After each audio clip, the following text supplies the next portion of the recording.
Hello guys, അസ്സാം വലൈക്കും. Welcome back to my channel.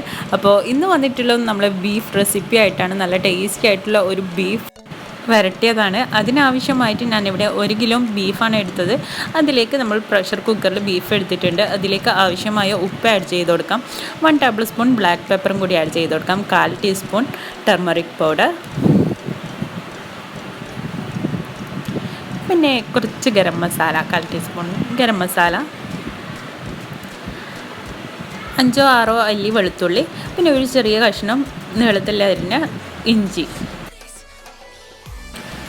3-4 table spoon മല്ലിപ്പൊടിയും കൂടി ആഡ് ചെയ്ത് കൊടുക്കുന്നുണ്ട്. പിന്നെ ഇതിലേക്ക് 1/2 ഗ്ലാസ് വെള്ളം ആഡ് ചെയ്ത് കൊടുക്കാം. എന്നിട്ട് കൈകൊണ്ട് തന്നെ നന്നായിട്ടൊന്ന് മിക്സ് ചെയ്ത് കൊടുക്കാം. കൈകൊണ്ട് തന്നെ നന്നായിട്ട് കുഴച്ചതിന് ശേഷം നമുക്ക് മൂടി വെച്ചിട്ട് ഇത് വേകുന്നവരെ വെയിറ്റ് ചെയ്യാം.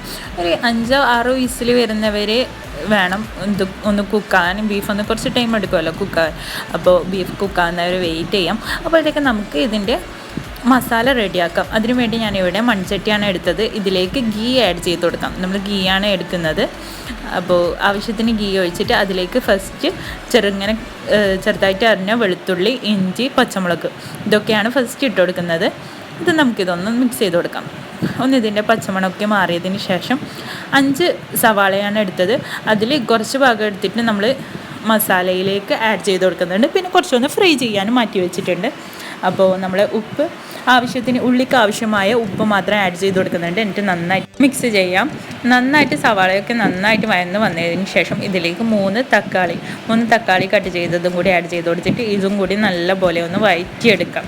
ഇതാ നന്നായിട്ടൊന്ന് വഴന്ന് വന്നിട്ടുണ്ട്. പിന്നെ ഇതിലേക്ക് 1 ടേബിൾ സ്പൂൺ കുരുമുളക് പൊടിയും, 1/4 ടീസ്പൂൺ മഞ്ഞൾപ്പൊടിയും, പിന്നെ 2 ടേബിൾ സ്പൂൺ മല്ലിപ്പൊടി,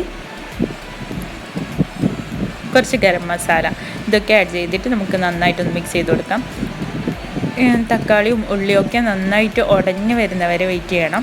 എന്നിട്ട് ഇതിലേക്ക് 1/2 ഗ്ലാസ് വെള്ളം ഒഴിച്ച് കൊടുക്കാം. വെള്ളം ഒഴിച്ചതിന് ശേഷം നമ്മൾ പച്ചവെള്ളമാണ് ഒഴിക്കുന്നത്. അതുകൊണ്ട് തന്നെ വെള്ളവും മസാലയും ഒന്ന് നല്ലപോലെ ഒന്ന് മിക്സായിട്ട് ഒന്ന് തിളക്കുന്നവരെ വെയിറ്റ് ചെയ്യാം.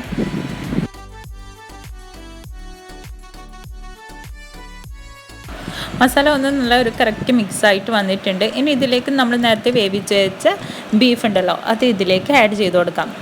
വേവിച്ച് വെച്ചത് വെള്ളമൊന്നുമില്ല, ബീഫ് മാത്രമേ ഉള്ളൂ.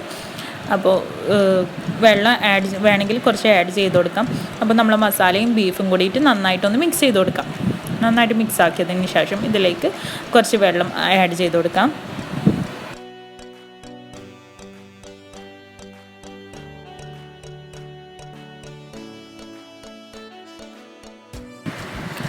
വെള്ളം ആഡ് ചെയ്തിട്ട് എല്ലാം ഒരുപോലെ ഒന്ന് മിക്സ് ആക്കിയതിന് ശേഷം നമുക്കിതൊന്ന് മൂടി വെച്ചിട്ട് ഒരു തിള വരുന്നവരെ വെയിറ്റ് ചെയ്യാം. നമ്മൾ ബീഫിൻ്റെ ടേസ്റ്റും കൂടി അതിലേക്ക് ഇറങ്ങാൻ വേണ്ടി. അപ്പോൾ നമുക്കിത് നല്ല തിളച്ച് വന്നിട്ടുണ്ട്. ഇനി അടുത്തത് ഇതിലേക്ക് നമുക്ക് ഉണക്കമുന്തിരി, അണ്ടി, പിന്നെ ചെറിയ കഷ്ണങ്ങളാക്കി അരിഞ്ഞ് വെച്ച തേങ്ങ, പിന്നെ സവാള, ഇതൊക്കെ നന്നായിട്ട് ഫ്രൈ ചെയ്തെടുത്താണ്. ഇത് നമുക്കെല്ലാം ഇതിലേക്ക് ആഡ് ചെയ്ത് കൊടുക്കാം. ഓരോന്നായിട്ട് ആഡ് ചെയ്ത് കൊടുക്കാം. ഇത് ആഡ് ചെയ്ത് കൊടുക്കുന്ന പറഞ്ഞു കഴിഞ്ഞാൽ നമ്മൾ കഴിക്കുന്ന ടൈം ഇത് ഓരോന്നും ഇങ്ങനെ കഴിക്കാൻ കിട്ടുമ്പോൾ നല്ലൊരു ഫ്ലേവറാണ്, നല്ല ടേസ്റ്റാണ് ഇത് മിക്സ് ചെയ്തിട്ട് കഴിക്കുമ്പോൾ.